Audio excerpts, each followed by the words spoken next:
Hi friends, అందరికీ నమస్కారం. Welcome to my channel. Friends, ఇప్పుడే అందిన వార్త ఘోర ప్రమాదం, 99 మంది ప్రాణాలు గాల్లో, తీవ్ర దుఃఖంలో ముఖ్యమంత్రి. వివరాలైతే వీడియోలో తెలుసుకుందాం. వీడియోని ఎక్కడ స్కిప్ చేయకుండా కంప్లీట్గా చూడండి.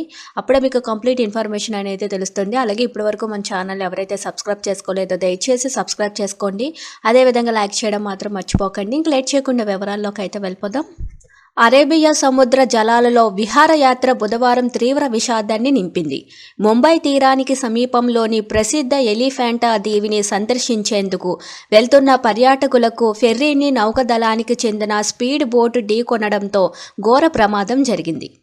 ట్రయల్ రన్లో ఉన్న స్పీడ్ బోటు వేగంగా వెళ్తూ అదుపు తప్పి ఢీకొనడంతో ఫెర్రీ సముద్ర జలాల్లోకి ఒరిగింది. ప్రయాణికులు అందరూ నీటిలోకి పడిపోయారు. లైఫ్ జాకెట్లు ధరించడంతో వారందరూ సముద్రంలో తేలియాడారు. ఈలోగా నేవీ, కోస్ట్ గార్డ్, మైరన్ పోలీసులు విభాగాలకు చెందిన సహాయక సిబ్బంది పడవల్లో, హెలికాప్టర్లో అక్కడకు చేరుకొని 99 మందిని రక్షించారు. ప్రమాదంలో 13 మంది మృతి చెందారని నేవీ వైద్యులు ప్రకటించారు. వీరిలో 3 నౌకాదళ సిబ్బందికి కాక మిగిలిన 10 మంది ఫెర్రీ ప్రయాణికులు. ఇంకో 2కి తీవ్ర గాయాలు కాక ఆసుపత్రిలో చేరారు. మరికొందరి ఆచూకీ లభ్యం కాలేదని, వారి కోసం గాలింపు కొనసాగుతుందని మహారాష్ట్ర ముఖ్యమంత్రి దేవేంద్ర ఫడణవీస్ వెల్లడించారు. ఒక్కో మృతుడికి కుటుంబానికి 5 లక్షల చొప్పున సీఎం సహాయక నిధి నుంచి పరిహారం అందించనున్నట్లు ప్రకటించారు.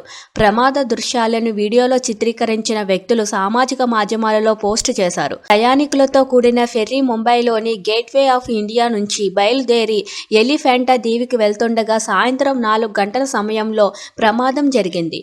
సహాయక చర్యల్లో నేవీకి చెందిన 11 పడవలు, మెరైన్ పోలీసులకు చెందిన 3 బోట్లు, కోస్ట్ గార్డు పడవ 1 పాల్గొన్నట్లు అధికారులు తెలిపారు. 4 హెలికాప్టర్లను ఇందుకోసం వినియోగించారు.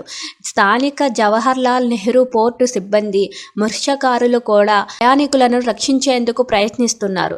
రాత్రి 7:30 గంటల సమయంలోనే గాలింపు కొనసాగుతుంది. ఫెర్రీలో 100 మందికి పైగా ప్రయాణికులు, మరికొందరు సిబ్బంది ఉన్నట్లు తెలుస్తుంది. దుర్ఘటనపై రక్షణ మంత్రి రాజ్నాథ్ సింగ్ తీవ్ర విచారం వ్యక్తం చేశారు.